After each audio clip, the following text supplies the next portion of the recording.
Yo, 10 shots, 6 blunts blowing through the session. Dragging on a split, free and dragging on a cliff. A MC in the booth, an assassin on the roof. I'm just waiting to shoot. Nigga, hurry up and die. Greatest truck of spears, you would think you had drama with an African.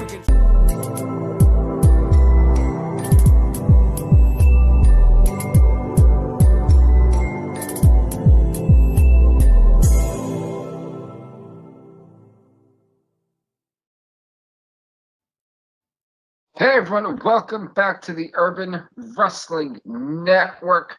That is right, you heard that correctly. It is great to be back. It is great because the sponsorship that we talked about before, it's great to be back in this capacity with a good friend of mine, a colleague of mine, Evil Onse. How are you? Actually, it's 5150, Onse. It's 5150. You've been upgraded. Yes, I've been upgraded to 5150 flag guy. The flag guy. I was just about to mention that. You beat me to it. Yeah, I'm the flag bearer now. So yeah, I carry the flag for the pride of Puerto Rico, baby. But I'm still, but people that know me still know me as the quintessential Puerto Rican muffin, Jorge.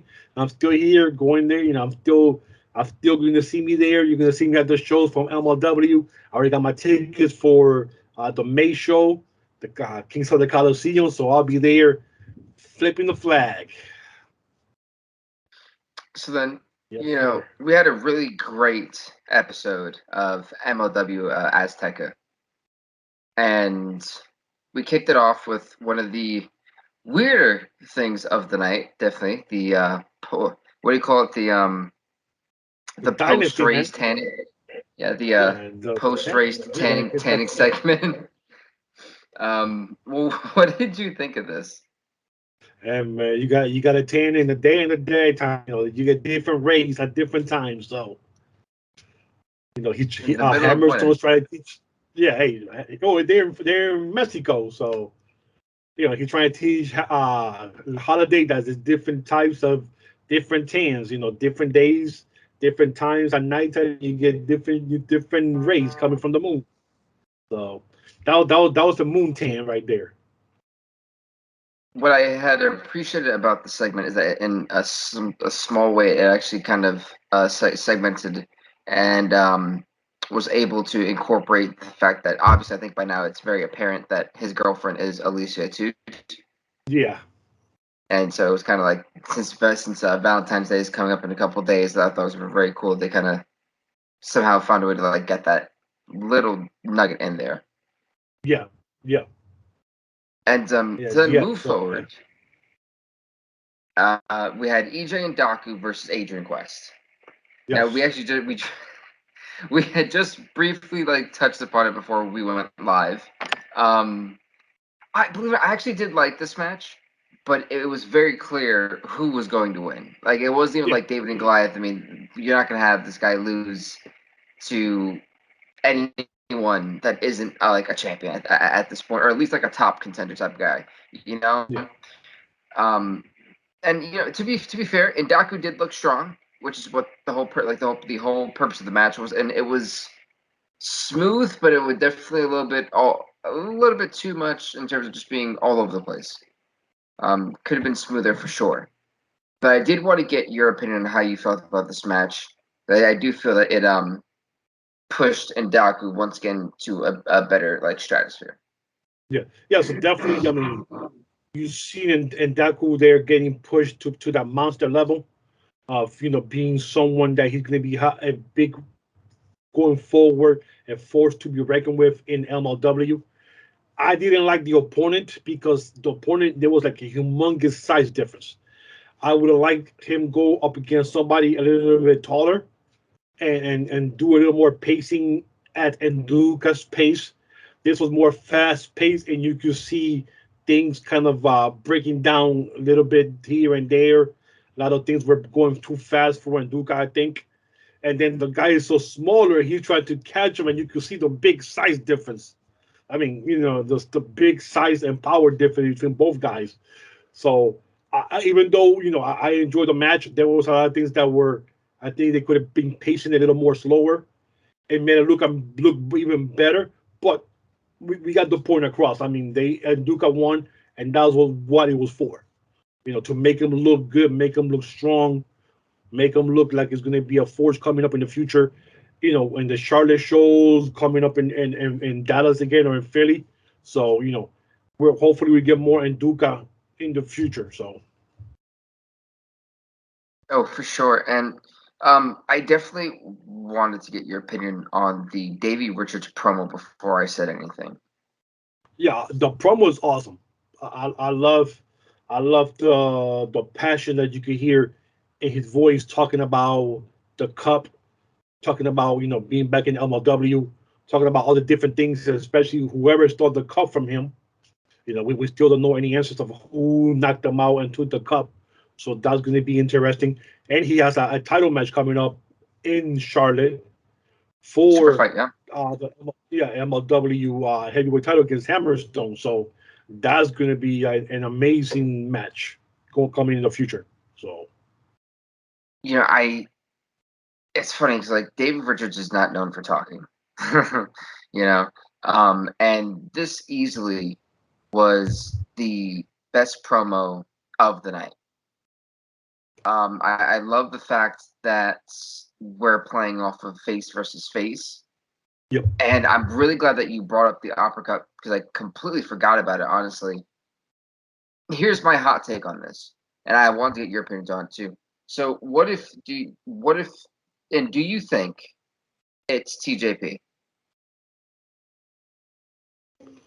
it could be because they already have that little feud going back through the whole cup, matches. It could be that there's definitely a lot of unfinished business between them. Um, I mean, I have to say, yeah, this time because we didn't see TJ Cup and none of those matches from Mexico. So hopefully, they'll pick that up going forward when they go back to the States starting next month. So, it should be interesting. Maybe it is. Hopefully it is. And if it's not, and it's someone else, hopefully somebody of a big talent, big name, and not nobody small, somebody that we're not expecting to be, and give us that kind of surprise, like, oh, I didn't see that coming, type of deal. So Because I can easily see TJP kind of costing Dave Richards the world heavyweight title at yeah, Super Fight, if it is to be, because if he's the guy who attacked him from behind, and since the issue they have, I think they've only wrestled twice, so at that yeah, point yep, you could yep, then have the third one to kind of yeah.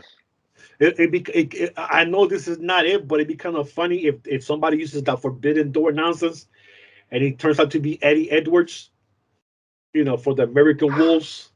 Hey, he turned, like, oh, I carry the team for all this time, and you're here, you just want to leave and come back to wrestling, while I'll still be holding, the spot down, blah blah blah blah. So I'm here to take your cup. That'd be kind of cool if that happens, but I'm just throwing that out there. It's not going to happen, but it'd be kind of cool if it did. right, yeah, no, for sure. That would be, yeah, that would be Yeah. very that I would be mean, interesting. it's just throwing it out there, like they always saying like don't expect the unexpected nowadays with all this forbidden door nonsense and all this different people coming in and out. So if I'm thinking outside the box, I will say Eddie Edwards, just because that was way out of left field and right field, but it makes more sense to be TJP or somebody that's already there in MLW. So So then the next segment that we had was Richard Holiday apparently shopping in Beverly Hills yeah, for the special someone, and this was super okay except for the last second. The last like 5 seconds really got like my gears turning. And for those of you who have watched this and what I've done here, I have always kind of thrown Richard Holiday under the bus for turning heel eventually on Alexander Hammerstone. yeah, I have. I yes. still believe that, and the reason why I still believe that is because the ending of the segment. If you look how his whole tone, his demeanor, of course Stop right there. we don't know Stop right what there. he looked Stop. at. Stop right there right now. Let's go to the next segment. I don't care. We're not gonna put that. We're not gonna say that. We're not gonna put that in the air, man. I didn't.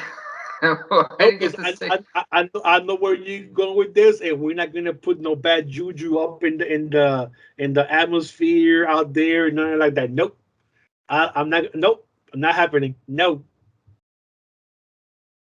Why? If it's got like cock blocked. Hey, Wow. not All happening.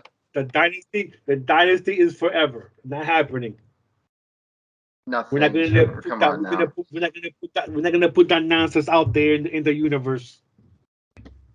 Cannot believe I just got like canceled. That's insane. All right. Anyway, whatever. And I'm just I'm saying. gonna skip the weird hype video thing with the TV exploding. I don't know what the hell that's supposed to be. It's Well, just weird. that is something someone who's supposed to be coming over in the future. So that's supposed to be a new wrestler that's coming in. So Well, yeah, I mean, yeah, definitely. It's a definitely hype video. I'm just yeah, kind of like, you went from an and hourglass. yeah, and I think I already know who it is because they done that same type of um the thing back in Impact, and I seen that in Impact for one wrestler when he was coming in, and I seen that same thing similar in Mexico when he wrestled in Mexico. So I think I already know who it is already, and I think it's Killer Cross, because of always the time he's always talking about time and time and time TikTok, and yeah. time. Yeah, hourglass, TikTok. So as soon as I saw that thing, yes, oh man, I think that's Killer Cross. So that already popped in my head already when I saw all these damn things because Impact had done it when he was coming from Mexico, and Mexico was doing the same thing there. So, and he's a free agent. But I thought his no compete clause wasn't up for like 2 months. Yeah, 'Cause I yeah, thought he but recently got released. yeah, no, I think he was released a little while back. Oh, okay, I Yeah, don't really keep up with. yeah, I think his name. I think there was 11 names that were up on Wednesday. I think his name was on that list. So Oh shoot! All right, yeah. yeah, And then I could know be you'll him. be Like I really said, happy. yeah, it looks the same. So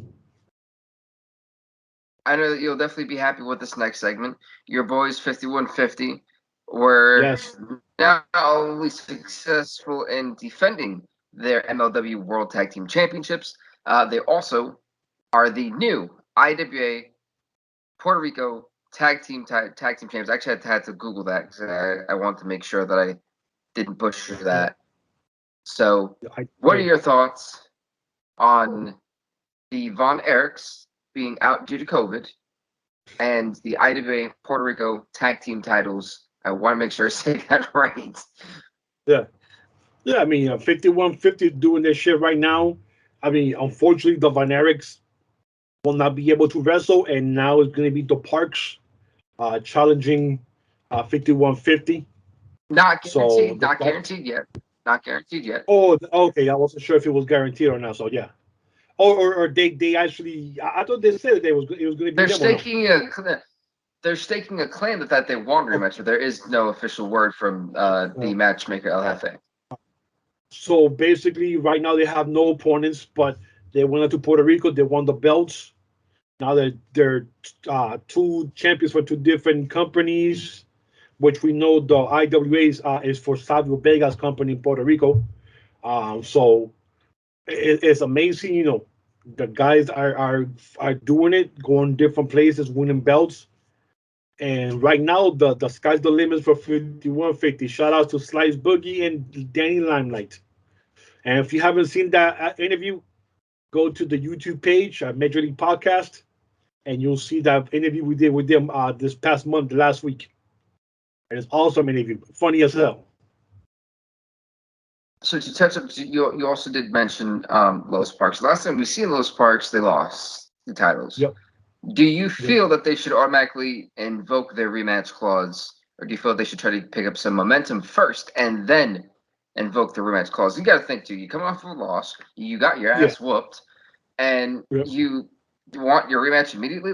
And I get people say, "Oh, well, champions have rematch clause." I have never seen a champion invoke their rematch clause off of a loss. Yeah.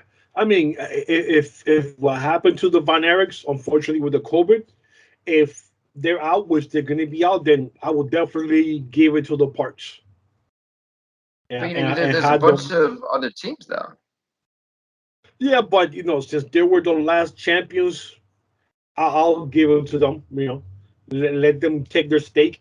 It's just going to be down in their area, so down in Dallas. So let them see what happens. So knowing the animosity between these two groups, right?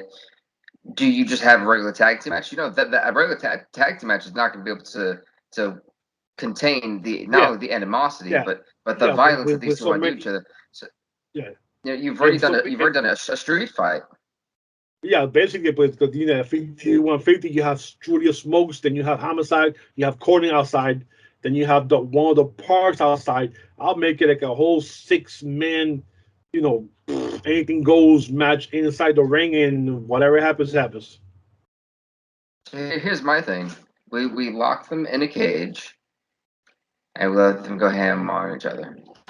Yeah, but unless you put a top to the cage, somebody's gonna climb that cage to come in. So you're still gonna get the outside interference. That's true. So Well, that would be what El Jefe wants. He wants violence and chaos. That's exactly what you're giving. hey, if that You're, happens, you're just making it look I would unintentional. love to see that. I would love to see that happening if that happens. Inside a cage, that'd be awesome. So there you go. And then me and you talked this before, and what I feel by far was match of the night was Mecha Wolf versus Extreme Tigre or Tigre. Tiger. Tigre. That's Yeah, okay. Tigre Tiger, yeah. Also formerly known as yeah. And this match was, dude. Where do you begin? I mean, No, what was his name? phenomenal. Tiger Uno, Tigre Uno in Impact. That was his name. Tigre. There you go. Tigre. Yeah. Tigre Yeah. Uno in Impact, yeah. Yeah, so that is the same guy. So Extreme Tiger. This match was easily one of my favorite matches of the year, and I don't really say that very often. I mean, you got to think too. Mecha Wolf, he was going into the crowd at one point, yeah, and he actually knocked himself out temporarily. The Yeah, man somehow yeah. knocked Yeah, himself out, found when it out, broke, but, yeah. somehow was able to, you know, figure out left foot from right foot and finish the match, and it was flawless the entire way. And that crowd was into it the entire time. Yes. I had zero complaints. I couldn't even pick out anything because it was from start to finish. It was fast. It was awesome. And I'm not gonna lie, I'm not the biggest fan of lucha libre. I'm not. So for me to sit there and be glued to a screen, that was like a good 15 minutes almost, right? Yeah. Close, Oh it yeah, was yes. close that time. And for that crowd to be, I think there was a couple pesos thrown in there too. Yep.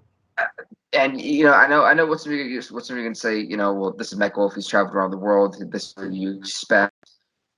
You can't say that because you have a former X Division champion who's also traveling. Yeah, you have two world class athletes, and you don't know what you were gonna get. I don't know if they've ever wrestled each other beforehand, but for what they put on for that crowd was simply amazing.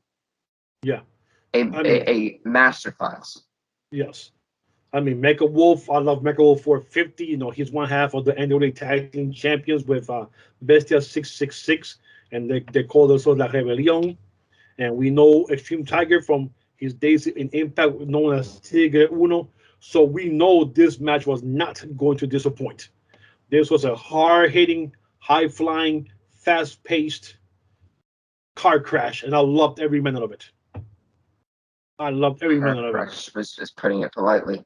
Hey, they were flying everywhere. Like you said, the dude basically knocked himself out, but he did a suicide and went right to the barricade, I think, whatever it was, and that thing broke. And you saw he was down for a couple of seconds. He wasn't moving there. I was like, oh, this dude just killed himself. And I was like, wow, if he didn't get some kind of concussion or something, After that in the back, I was shocked that he continued that match. To be honest, man, after what he flew and he hit that thing hard and broke it. That's. I mean, you gotta be going at some top speed to do something like that. No, for real. We gotta think too. Mechwolf is not a small guy at all. No. That is a yeah, he's yeah. And what I love about the crashes that they have these guys from who are wrestling other companies promotion, and they're able to wrestle for Crash and be on the MLW show, and MLW actually give them a nice spot where we're gonna have your guys wrestle on the show too, and give them some time because they're a lot of the guys are getting a lot of time on the show. So No, it that's was also good. honestly, every time you've seen the AAA or Crash guys, dude, they're just so clean, so smooth. It's insane. It's like water to Yeah. them. Yes. Um, I know that we want to talk about Ricky Steamboat on a different video, so we'll Yep. briefly touch that as like more so an announcement. Ricky Steamboat, if you guys don't know, I already said it, but Ricky Steamboat will be going to Super Fight. We Yep. don't know what capacity, if he's going to be in the crowd. We don't know the capacity and what he will be doing there. We just know he will be in attendance for that event. And that's actually a very big thing for MLW. I know that you'll probably break that down more for them and in a later video. So I don't Yes. want to say too much from that, and I'll move forward. This is what I found really interesting, this specific segment, because when we've looked at the explosion of Contra, we had part one of Jacob Fatu, I believe, last week or the week before. I did speed run all of these, by the way. And then now Yeah. we have part two. Yep. I love the story because you can tell Jacob Fatu is from that. Yes. I wish we would have gotten this after he finished with the whole cops thing and after he got done with Mads Kruger. But I do understand the reason why they did it, though. And again, this is where my double-edged sword perspective takes place. As much as I'd like to see it beforehand, when you're basically taking the Contra Jacob Fatu and getting rid of it, and just kind of putting the Samoan Wolf Jacob Fatu. Those are two different things. Yeah. Jacob Fatu from Contra, 2 year, almost, it was actually over 2 years as the MLW World Heavyweight Champion, and then you have Yep. the Samoan Wolf Jacob Fatu, which is, you more so associate that with War Beast, or you associate that with the Gangsta one, not the World Champion one. So to kind of Yeah. see the Samoan Wolf Jacob Fatu, and in a way, it's a massive breath of fresh air for a character that we've only gotten to see just one side of, at least in terms of character, you know? And I wanted to get your thoughts on that. Yeah, man, it's crazy how you watch these guys on TV and you see them in one specific persona on TV, always on the show. But then when you hear their real life outside and they're telling you the stories, you see them in a whole different way. This dude is a straight up thug. I mean, this dude is a straight street thug from the street. He's done time, crimes. This dude's a criminal. He's seen it. When you talk about streets, this dude has been in the streets. You've seen that. Edit But then that you've seen, out. huh? What? Continue. Hey man, he's a thug. He's a thug. I mean, but I'm saying is how he switched from his life around from the street life to the wrestling life. And he made a choice of, if I don't do this now, I probably won't make it on the streets anymore. I don't have a long life expectancy on the streets. Doing this and changing his life for his family, for his wife, kids, or whatever that he's done for himself. He's transcended himself from going from the street and now taking that aggression into the ring. And you seen the platform that he has as a big family, because the family is a huge family. All those guys are in the wrestling business. So he decided to jump into that, and he even said it and admitted it was hard, going from one thing to something else, and how he to the first 2 weeks he was always hurting his backs, his legs, his muscles aching and stuff like that, and how he wanted to give up, but he never did. He kept thinking about, I have to change my life for the better. And stories like this is how you really want to give those stories out to people like us in the streets, that there's always a different lane or a different pathway for you to take if you don't want to be inside that same lifestyle all the time. So he's a perfect example of someone that I would love down him to talk to kids in high schools and stuff like that. To the minorities, talk. This is my life how I was till I was 18, 20 something, and this is my life now when I decided I needed to make that change because I knew I wasn't going to be alive much longer following that thing. So I appreciate MLW to put in this type of hard-hitting interview, or behind the scenes life of Fatu, because even if it's one person, it touches one person, it has made a difference. It could make a difference on somebody's life who's maybe struggling with a street life and see something like this and go like, wow, if this dude could do it, I could do it. So, so I definitely appreciate that. But that dude, that's a chef alley interview right there. Him and Fatu could sit down and go back and forth about the street Oh race. no, I'll for say sure. here how you might. I'll say here how you my wallet, just in case. I was a little bit surprised you guys didn't have that for also like a small tidbit. So I was like, man, should we skip it? Should we talk about it? I was like, I don't know. But I loved that entire perspective. That right there for anyone. We drop gems on this podcast, and that was that. Minus the fact he flat out called him a thug. Take that out. But Wait, man, there's no other way Jesus, to say it. Dude was a I straight called him out a thug. gangster. You called him a thug. Same difference. Oh, good lord. So now on to the main event. It was the AAA champion, El Hijo del Vikingo, Yes. Laredo Kid, and Octagon Jr. versus Alex Kane. I'm gonna butcher this poor guy's name up. Villano. Villano. There you go. Villano The tres. third, Yeah, Villano tres. and then Junior. it was a Junior Juice and Ray Horse.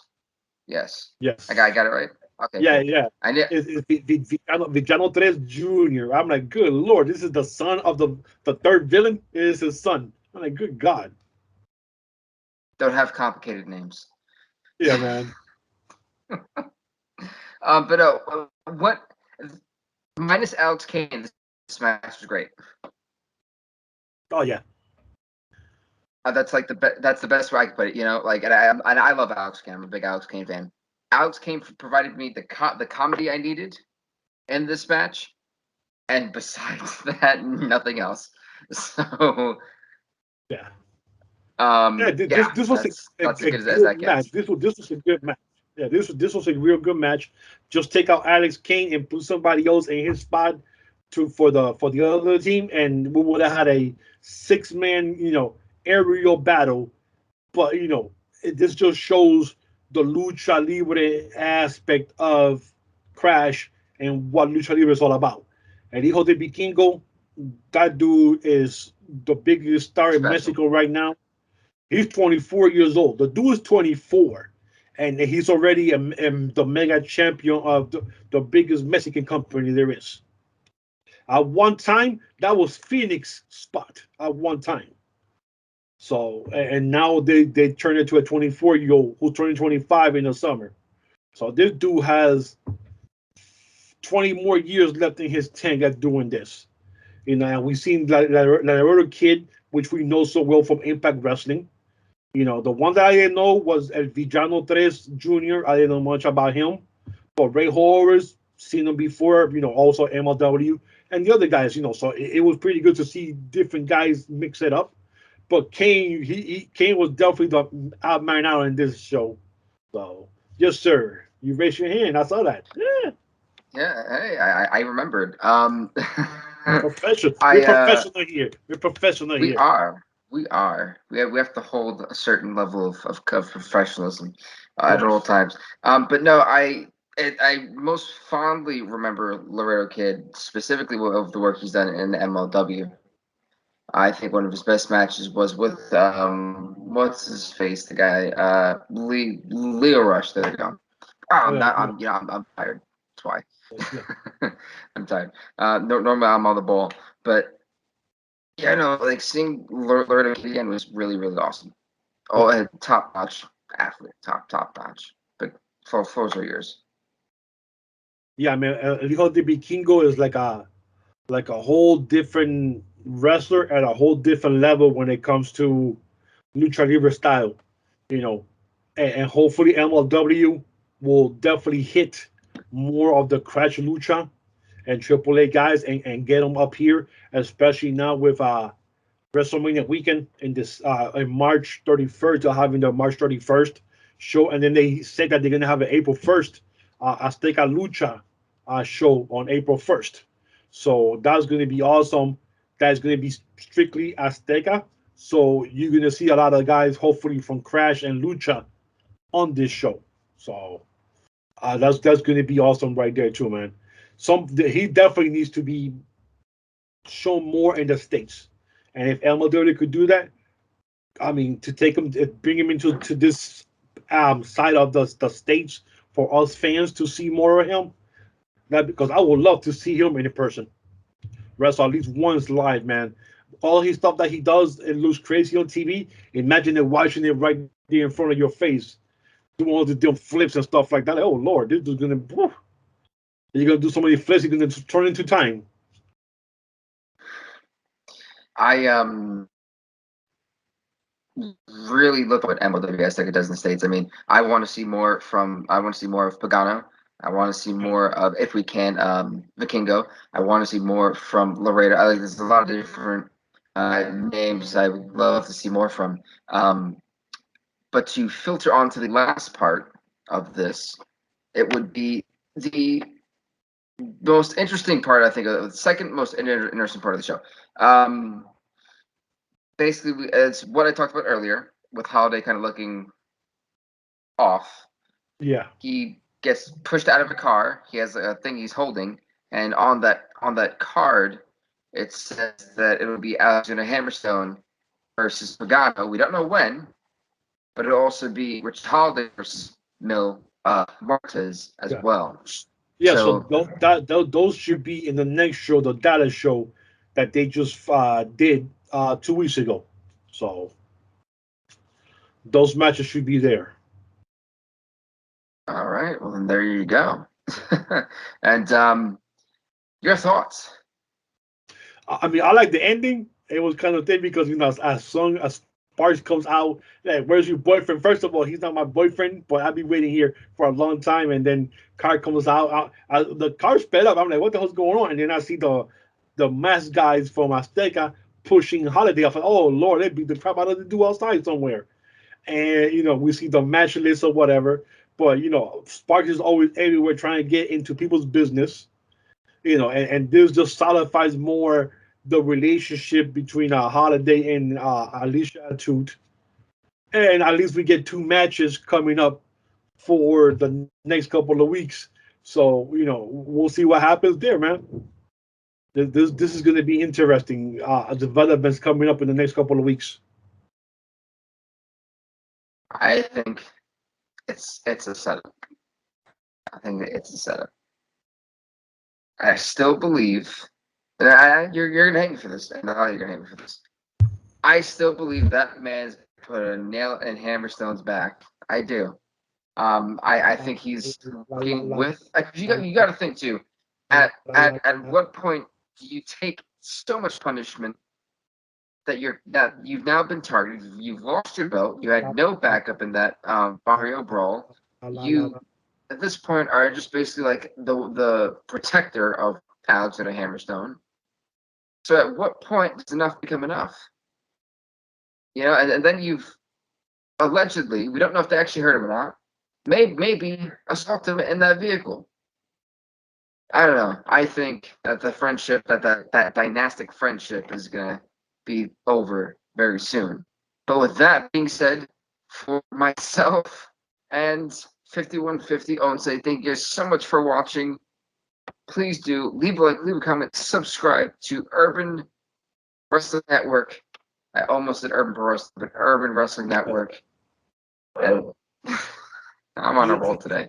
Yeah, God, I'm excited. you see me doing the earmuffs the whole time you talk about the Hammerstone and Holiday. I'm doing the earmuffs. Like I don't hear your biased opinion. It's not biased. It's a journalistic and an analytical, there you go, perspective. Boo. It's a bad perspective. Whatever. But folks, Yeah. it's a great perspective and it's a hot take. So that being said, the hot mic is off. We'll see you next time, everybody. Subscribe to Urban Wrestling Network. Peace out.